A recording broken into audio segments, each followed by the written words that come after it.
ይህ ጥልቁ ዳሰሳችን በዮሐንስ ራእይ መጽሐፍ ውስጥ በተገለጹት የመጨረሻው ዘመን ክስተቶች ላይ ያተኩራል።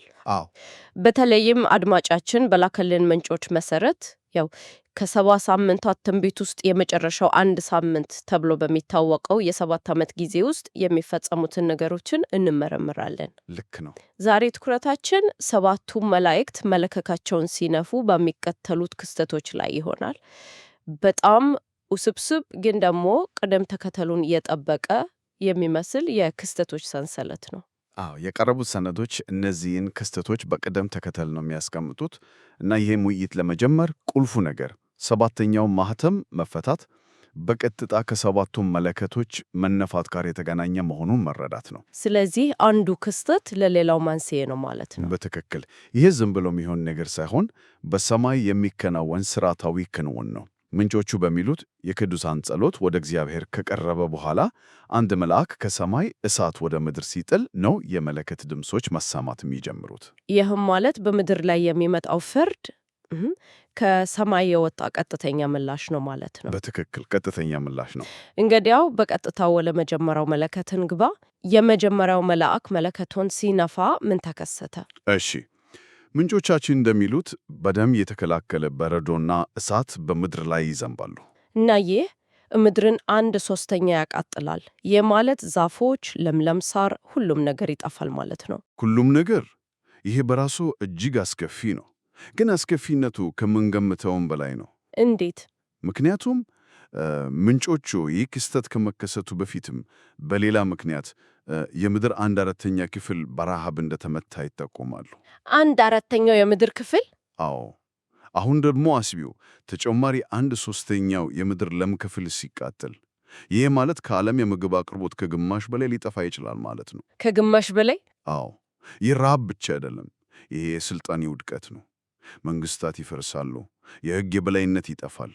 በሕይወት ለመቆየት የሚደረግ ትግል ወደ ሁከትና ዝርፊያ ይቀየራል። የመጀመሪያው መለከት ብቻው ዓለምን ወደ እንደዚህ አይነት ቀውስ ይከታተላል ማለት ነው? በፍጹም።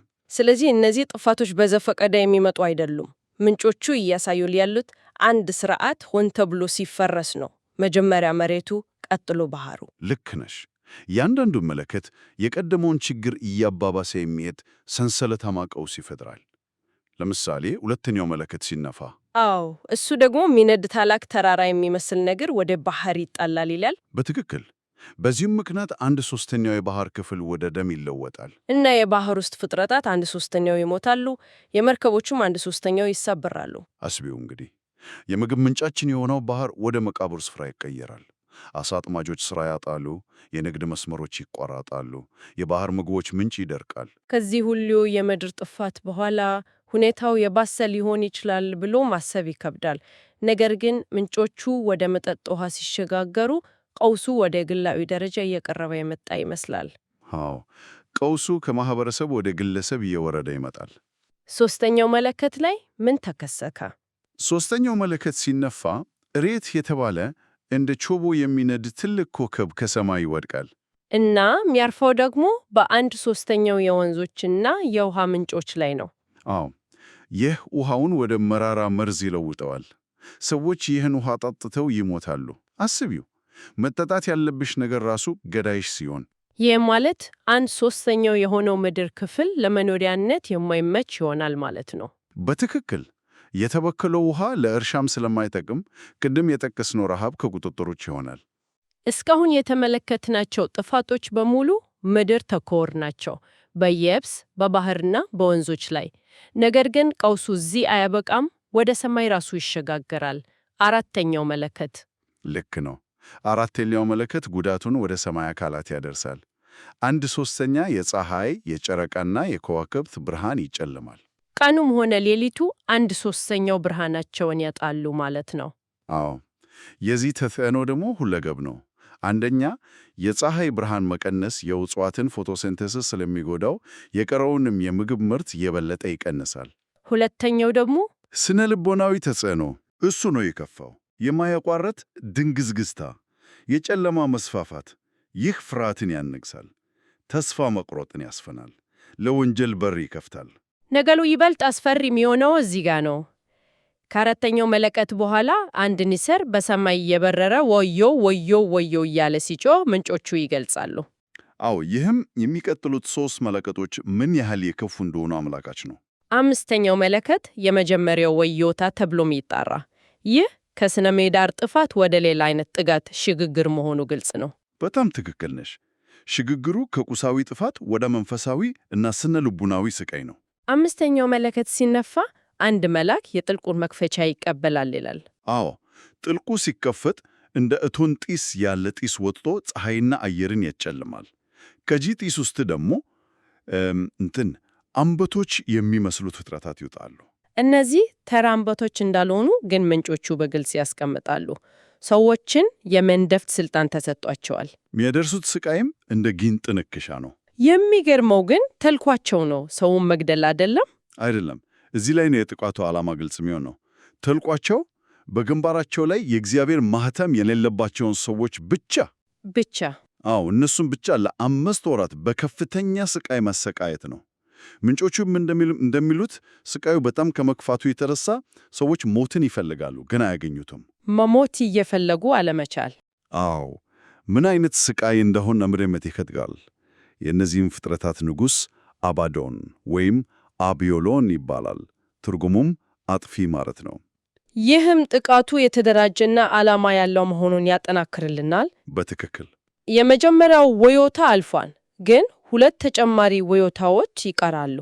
6ኛው መለከት ደግሞ 2ኛው ወዮታ ነው። አዎ፣ እና ይህ የመጨረሻው ዘመን ወሳኝ መታጠፊያ ነጥብ ይመስላል። ለምን? ምክንያቱም ከዚህ ጥፋት በኋላ ነው ያ ታዋቂውና ክፉ ገጸ ባህሪ አውሬው ተብሎ የሚጠራው ለመጀመሪያ ጊዜ የሚገለጸው። እውነት ነው።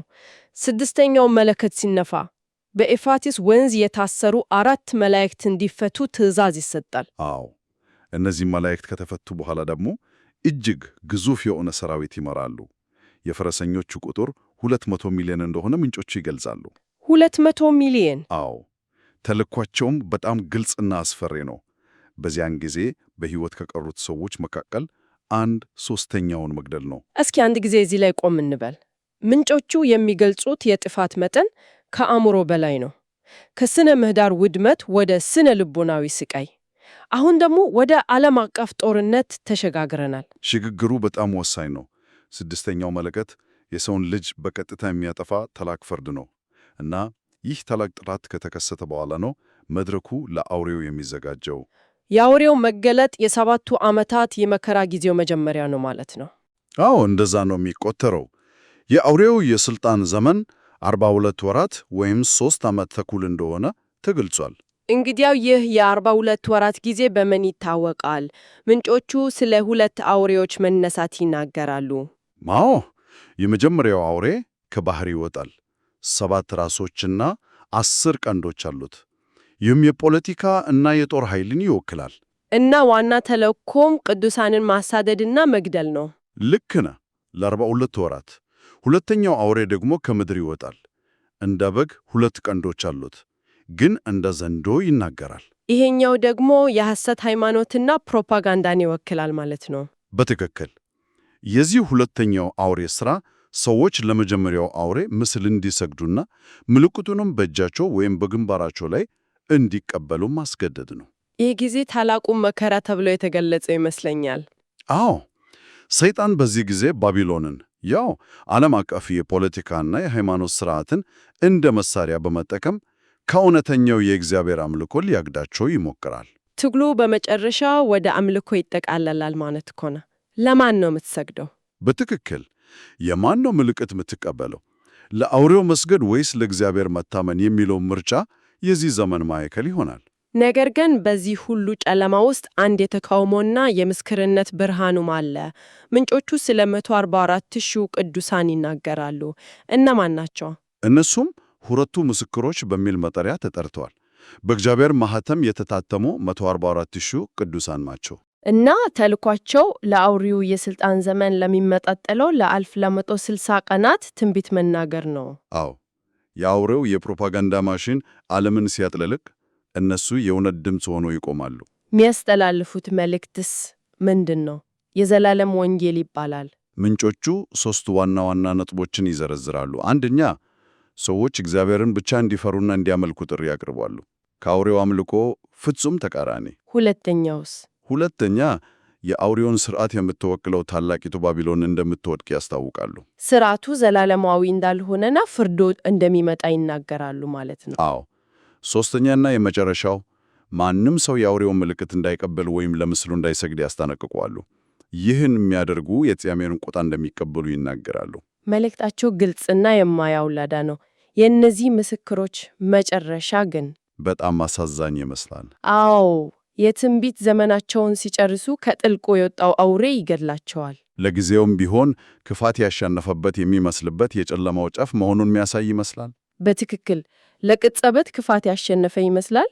ነገር ግን ታሪኩ እዚያ ላይ አያበቃም። እውነት ነው። ከዚህ ሁሉ መከራና ጨለማው በኋላ ሰባተኛው መለከት ይነፋ። አዎ፣ ይህ ሦስተኛው ወዮታ ተብሎ ቢጠራም ለምዕመናን ግን ታላቅ የምሥራች ይዞ ይመጣል። እንዴት ነው ምስራች የሆነው? ሰባተኛው መለከት ሲነፋ በሰማይ ታላቅ ድምፅ ይሰማል። የዓለም መንግሥት የጌታችንና የመሲሁ ሆኗል ይላል። ይህ መለከት መከሩን ወይም የመጀመሪያውን ትንሣኤ ያስጀምራል። እዚህ ላይ ምንጮቹ የሚያጎሉት ወሳኝ ነጥብ አለ። ትንሣኤ በአንድ ቅጽበት ለሁሉም ይሁን ክስተት አይደለም ይሉት። አይደለም፣ ሂደት ነው። ተለያዩ ቡድኖች በሂደት የሚነሱበት ሂደት መሆኑን ነው የሚያሳዩት። ይህ ነጥብ በጣም ወሳኝ ነው። ማለትም ትንሣኤ አንድ ወጥ ክስተት ሳይሆን እንደየሰዎቹ ታማኝነት ታሪክ የተለያየ ደረጃ ያለው ሂደት ነው። አዎ፣ ሦስት ዋና ዋና ቡድኖችን ይለያሉ። የመጀመሪያው ቡድን ቅድም የጠቀስናቸው 144,000 የተታተሙ ቅዱሳን ናቸው። የበኩራት ፍሬዎች ተብለው የተገለጹት ልክ ነው። በታላቁ መከራ ውስጥ ያለፉና ንጽሕናቸውን የጠበቁ ናቸው። ሁለተኛው ቡድንስ? ሁለተኛው ቡድን ሰማዕታትን ያካትታል። ይህ በታላቁ መከራ ወቅት ያለፉትን ብቻ ሳይሆን ከዚያ በፊት በነበሩት ዘመናት ሁሉ በእምነታቸው ምክንያት የተገደሉትን ሁሉ ያጠቃልላል። ከክርስቶስ ዘመን ጀምሮ እስከዚያች ቀን ድረስ ማለት ነው። አዎ። ሦስተኛው ቡድን ደግሞ በጣም የሚገርም ነው። የብሉይ ኪዳን ሰማዕታትን ይጨምራል። አዎ። እነሱ ልዩነት መንፈስ ቅዱስ በሰው ልጆች ልብ ውስጥ ከመስፈሩ በፊት የነበሩ መሆናቸው ነው። ነገር ግን በእግዚአብሔር ላይ በነበራቸው ጽኑ እምነት ምክንያት ተገድለዋል። እነ አቤል፣ እነ ዳንኤል ሁሉም በዚህ የመጀመሪያ ትንሣኤ ውስጥ ይካተታሉ። በትክክል። ይህ የሚያሳየው የእግዚአብሔር የማዳን ሥራ በዘመናት ሁሉ የተዘረጋ መሆኑን ነው። እንግዲህ ይህ ሁሉ ምን ማለት ነው? ስናጠቃልለው ከሥነ ምህዳራዊ ጥፋቶች ጀምሮ ወደ መንፈሳዊ ጦርነትና ታላቅ መከራ ያመረ በጣም ፈጣንና ከባድ የክስተቶች ቅደም ተከተል ተመልክተናል። አዎ፣ ዋናው ፍሰት ይህ ነው። ደረጃ በደረጃ እየከፉ የሚሄዱ ፍርዶች፣ መለከቶቹ የምድርን ሥርዓት ያፈርሳሉ። ይህም ለአውሬው መነሳትና ለመጨረሻው የከረረ ግጭት መድረክ ያዘጋጃል። አዎ፣ ያም ግጭት ደግሞ በምዕመናን ትንሣኤ ይጠናቀቃል። ክስተቶቹ የተዘበራረቁ ወይም ድንገተኛ ሳይሆኑ የተወሰነ ቅደም ተከተልና ግልጽ ዓላማ ያላቸው መሆናቸውን ያሳያል። ከሥነ ምህዳር ጥፋት ወደ ሰው ልጆች ላይ የሚደርስ ፍርድ፣ ከዚያም ወደ መንፈሳዊ ጦርነትና በመጨረሻም ወደ ቤዛነት የሚያመራ መንገድ ነው። ልክ እንደዛው ምንጮቹ በጣም በሚያስደንቅ ነጥብ ላይ ነው የሚያበቁት። ሌሎች አይነት ትንሣኤዎችም ሊኖሩ እንደሚችሉ ይጠቁማሉ። ለምሳሌ አንዳንዶች በስጋዊ ወይም ነፍሳዊ አካል ሊነሱ እንደሚችሉ ይገልጻል። ያ አካል እንደገና ሊሞት ይችላል። አዎ። በሌላው በኩል ደግሞ ሰማያት ማይሞት መንፈሳዊ አካል ይቀበላሉ። እና የአድማቹ እንዲያስብበት ጥያቄ ይፈጥራል። አንድ ሰው የሚነሳበት አካል አይነት ስለ መጨረሻ ዕጣ ፈንታው ምን ሊያመለክት ይችላል?